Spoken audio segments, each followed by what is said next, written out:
Hi friends, इस video में हम तीन बैंक के बारे में डिस्कस करेंगे। एक है आपका HDFC बैंक, दूसरा है ICICI बैंक और तीसरा है येस बैंक। और तीन बैंक के बारे में हम डिस्कशन करेंगे और देखेंगे इस तीन बैंक में क्या पोजीशन है, किसका क्या पोजीशन है, इस तीन बैंक में से कौन सी बैंक अभी बेटर वे में रन कर रहा है, किसका आप देखेंगे वो किस बैंक का आगे जाने का क्षमता सबसे ज़्यादा है, इसके बारे में हम डिस्कशन करेंगे। तो पहले हम HDFC बैंक के बारे में डिस्कस कर लेते हैं। HDFC बैंक का देखेंगे एडवांस 10% से ग्रो किया है, डिपॉजिट 12% से, पैट 9% से, नीम मोटा मोटी स्टेबल है, ग्रॉस NPA नेट NPA आपका इम्प्रूव हुआ है, यानी कि इसका एसेट क्वालिटी इम्प्रूवमेंट हुआ है।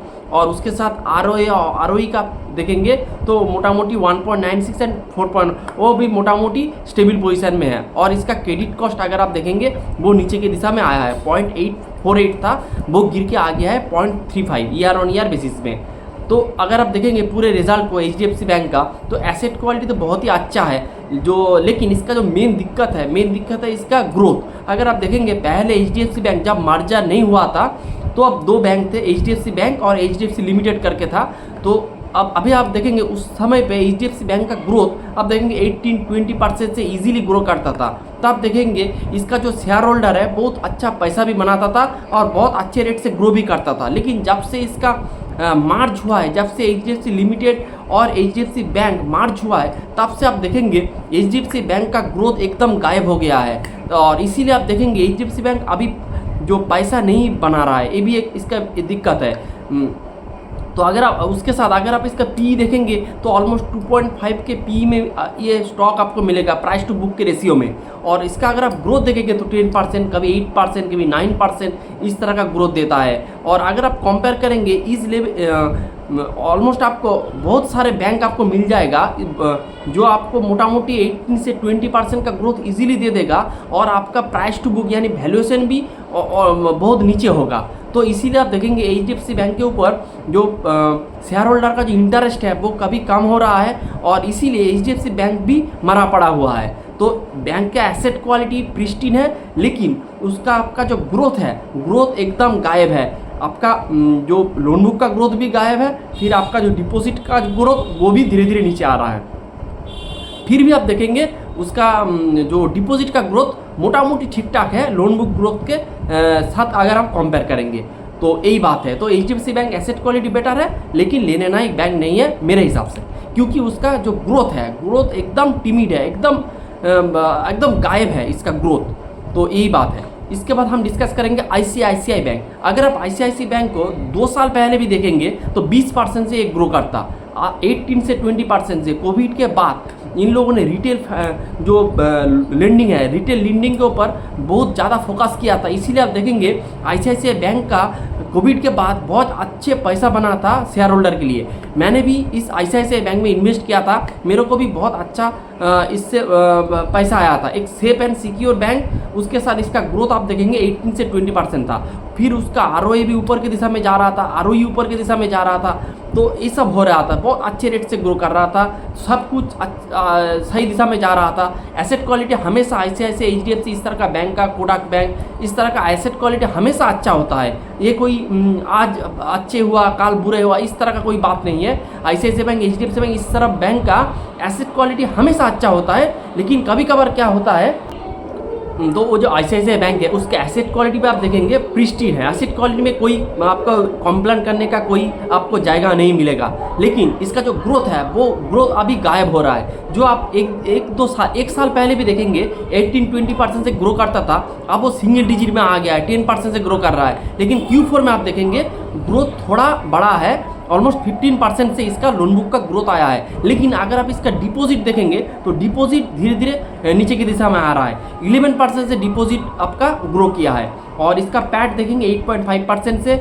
और इसका जो मेन जो रिटेल बुक है, रिटेल बुक के वजह से आप देखेंगे कोविड के बाद में इसको पैसा मिला था, इसका बिजनेस बहुत अच्छे रेट से ग्रो कर रहा था। लेकिन रिटेल बुक आप देखेंगे इसका ऑलमोस्ट 50% रिटेल बुक है ICICI बैंक का। जो रिटेल बुक से इसका रेवेन्यू आता है, और वही रिटेल बुक आप देखेंगे सिंगल डिजिट में ग्रो कर रहा है। 9.5% से इसका जो रिटेल बुक का ग्रोथ है, जो मेरे हिसाब से थोड़ा डाउन है, ये आपको देखना चाहिए। उसके साथ जब जो आरओई ऊपर की दिशा में जा रहा था, वही आरओई और आरओई अभी नीचे की दिशा में जा रहा है। जैसे 2.49 था Q4 ऑफ FY25, लेकिन Q4 ऑफ FY26 आरओई देखेंगे 2.40 है, तो डाउन हुआ है। और उसके साथ ROE अगर आप देखेंगे वो भी डाउन हुआ है, 18.2 था, वो गिर के आ गया है 16.6%।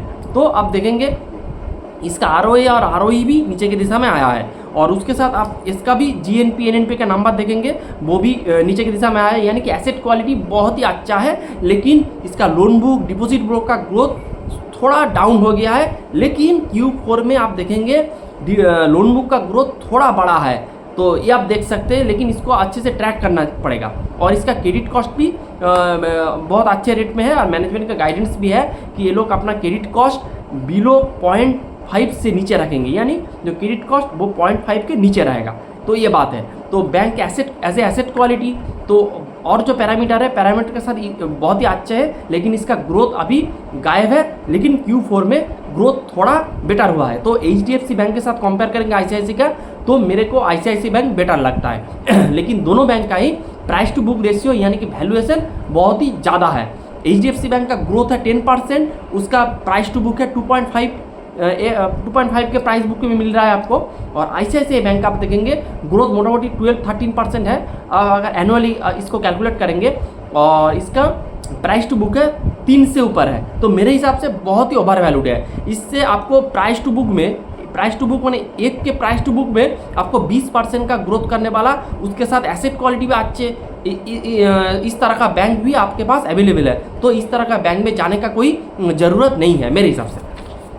तो ये हो गया। फिर हम डिस्कस करेंगे और एक bank yes bank. Yes bank में बहुत सारे दिक्कत हुआ था। राणा कपूर ने एक घोटाला किया था, उसके बाद बैंक ने कुछ SBI ने एक लोगों ने इसको संभाला, फिर इसका जो रुपया फ्रीज कर दिया था, बहुत सारे दिक्कत में जा रहा था। लेकिन अब जो येस बैंक वो इंडिपेंडेंटली ग्रो कर रहा है, उसका अलग का एक CEO है, वो इस बैंक को अब इंडिपेंडेंटली ग्रो कर रहा है। और उसके साथ आप देखेंगे येस बैंक का नंबर मेरे हिसाब से बहुत ही अच्छा आया है। मैं इस येस बैंक के ऊपर बहुत ही बुलिश हूँ इस नंबर को देख के।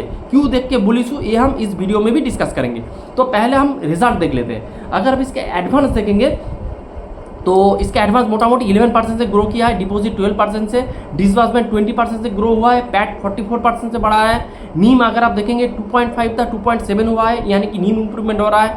उसके साथ कासा का जो डिपॉजिट होता है, जो सस्ता वाला डिपॉजिट होता है, उस कासा डिपॉजिट अगर आप देखेंगे वो भी इंप्रूव हुआ है। 34.3% था Q4 ऑफ FY25, और Q4 ऑफ FY26 कासा का परसेंटेज है 35%, यानी कि बैंक के ऊपर जो पब्लिक का जो ट्रस्ट है वो वापस आ रहा है। और अगर आप देखेंगे जो इस तरह का बैंक का नॉर्मली जो कासा 40% होता है, तो आप देखेंगे उसी दिशा में जा रहा है। लेकिन मैनेजमेंट ने कासा के ऊपर कोई गाइडेंस वगैरह नहीं दिया है कि FY27 में क्या होगा, FY28 में क्या होगा, कुछ नहीं बताया है। उसके साथ इसका नेट इंटरेस्ट इनकम 16% ग्रो किया है। GNPA का नंबर नीचे की दिशा में आया है, जो कि अच्छे है। NNP का नंबर नीचे की दिशा में आया है, जो कि अच्छे है। क्रेडिट कॉस्ट आप देखेंगे 0.30 था, वो गिर के आ गया 0.17%, यानी कि इसका एसेट क्वालिटी बहुत ही अच्छे हुआ है। और उसके साथ और भी अच्छे हो रहा है। स्लिपेज का रेशियो अगर आप देखेंगे वो भी नीचे की दिशा में आया है। 2% था, वो गिर के आ गया 1.6%। तो इसका GNPA NNPA slippage credit cost तो सब जो है एसिड क्वालिटी का जो पैरामीटर होता है वो सब सही दिशा में जा रहा है, सब इंप्रूव कर रहा है, जो कि बहुत ही अच्छा है। उसके साथ अगर आप देखेंगे इसका कॉस्ट टू इनकम भी इंप्रूव हो रहा है। मैनेजमेंट का गाइडेंस है कॉस्ट टू इनकम और फ्यूचर में और भी इंप्रूव होगा, ये बात है। और मैनेजमेंट का गाइडेंस है कि ये लोग मोटा मोटी 14 से 15% का लोन बुक का ग्रोथ करेंगे FY27 में, जो कि बहुत ही अच्छा। एक समय तो बैंक एकदम बेकार हो गया था, कचरा में चला गया था, लेकिन आप देखेंगे धीरे धीरे बैंक इंप्रूव कर रहा है। अगर आप देखेंगे जो Q4 में जो आपका लोन बुक का ग्रोथ 11% है, और मैनेजमेंट का गाइडेंस है कि FY27 में ये लोग 15% से ग्रो करेंगे, जो कि बहुत ही अच्छा है। उसके साथ मैनेजमेंट ने ये भी गाइड किया है कि इसका जो रिटेल बुक वो 10-11% से ग्रो करेगा, कमर्शियल बुक 18% से ग्रो करेगा, उसके साथ कॉर्पोरेट वाले बुक 20% से ग्रो करेगा, तो बहुत अच्छा है। और उसका नीम भी अगर आप देखेंगे वो भी इंप्रूव कर रहा है। मैनेजमेंट ने कहा है नीम और भी इंप्रूव करेंगे, तो ये बात है। अभी नीम का जो गाइडेंस था वो था आपका 3.2 से 3.3% था, लेकिन मैनेजमेंट ने अब उसको बढ़ा के कर दिया है 3.25 से 3.50 कर दिया है, जो कि बहुत ही अच्छा है। और ROA का मैनेजमेंट का गाइडेंस था 1%, लेकिन मैनेजमेंट ने उसको बढ़ा के कर दिया है 1.25%, जो कि अगर आप देखेंगे जो ROA अगर आपका इंप्रूव होगा तो आपको बिजनेस भी सही दिशा में जाएगा। अगर आपका बिजनेस सही दिशा में नहीं जाएगा तो आपको ROA का नंबर नीचे की दिशा में आएगा। अगर आपका बिजनेस स्लो हो रहा है, उसका ग्रोथ स्लो हो रहा है, तब आपका ROA का नंबर भी नीचे की दिशा में आएगा। तो ये आप देख सकते हो। उसके साथ ये लोग नया ब्रांच भी ओपन कर रहा है। ऑलमोस्ट 400 ब्रांच ये लोग ओपन करेंगे अगले 5 साल में, यानी कि हर एक साल ये लोग 80 से 90 न्यू ब्रांचेस ये लोग ओपन करेंगे, जो कि बहुत ही अच्छा है। उसके साथ मैनेजमेंट ने जो इसका ROA का गाइडेंस मैंने बता दिया है। कॉस्ट टू इनकम भी रेशियो जाएगा, नीचे जाएगा। और अगर आप इसका वैल्यूएशन यानी प्राइस टू बुक कैलकुलेट करेंगे तो इसका प्राइस टू बुक आ रहा है मोटा मोटी 1.25 के रेंज में आ रहा है। तो 1.25 के रेंज में आपको ये बैंक मिल रहा है, जिसका एसेट क्वालिटी बहुत ही अच्छा हो गया है। उसके साथ इसका ग्रोथ अभी 10% चल रहा है। मैनेजमेंट का गाइडेंस है कि ये लोग मोटा मोटी 15% से ग्रो करेंगे। ROA इंप्रूव होगा, एसेट क्वालिटी इंप्रूव होगा, कॉस्ट टू इनकम नीचे की दिशा में आएगा। तो हर एक पैरामीटर आप देखेंगे येस बैंक का सही दिशा में जा रहा है। तो आप येस बैंक को अच्छे तरीके से इसको ट्रैक कर सकते हैं। वैल्यूएशन भी सस्ता है, उसके साथ एसेट क्वालिटी बेहतर है, और उसके साथ ग्रोथ भी ये लोग ग्रोथ ला रहा है। आपका कासा इंप्रूव हो रहा है, डिपॉजिट बुक इंप्रूव हो रहा है, नेट इंटरेस्ट इनकम इंप्रूव हो रहा है, नेट इंटरेस्ट मार्जिन इंप्रूव हो रहा है। तो हर एक पैरामीटर मेरे को लगा है कि येस बैंक का सही दिशा में जा रहा है। तो यही आज का वीडियो का मेन था। तो अगर आप इस 3 बैंक के साथ कंपेयर करेंगे तो येस बैंक नंबर 1 बेटा ये 3 बैंक में। लेकिन और भी अच्छे खासे बैंक है, जैसे आपका CSB बैंक है, लेकिन उसका एसेट क्वालिटी थोड़ा डिटोरेट हो रहा है, उसको आपको देखना पड़ेगा। फिर आपका IDFC फर्स्ट बैंक है, उसका भी एक घोटाला हुआ था चंडीगढ़ के ब्रांच में, लेकिन ग्रोथ वाइज कोई दिक्कत नहीं है। इस तरह का छोटा मोटा घोटाला आपको हर एक बैंक में मिलेगा। HDFC बैंक में भी मिलेगा, ICICI बैंक का चंदा कोचर का कुछ प्रॉब्लम हुआ था वो भी मिलेगा, येस बैंक में भी मिला है। तो हर एक बैंक में छोटा मोटा कुछ इस तरह का डेंट लगता है। और उसके बाद आप DCB बैंक को देख सकते हैं, 20% से ग्रो करता है, ऑपरेटिंग लेवरेज मिलता है।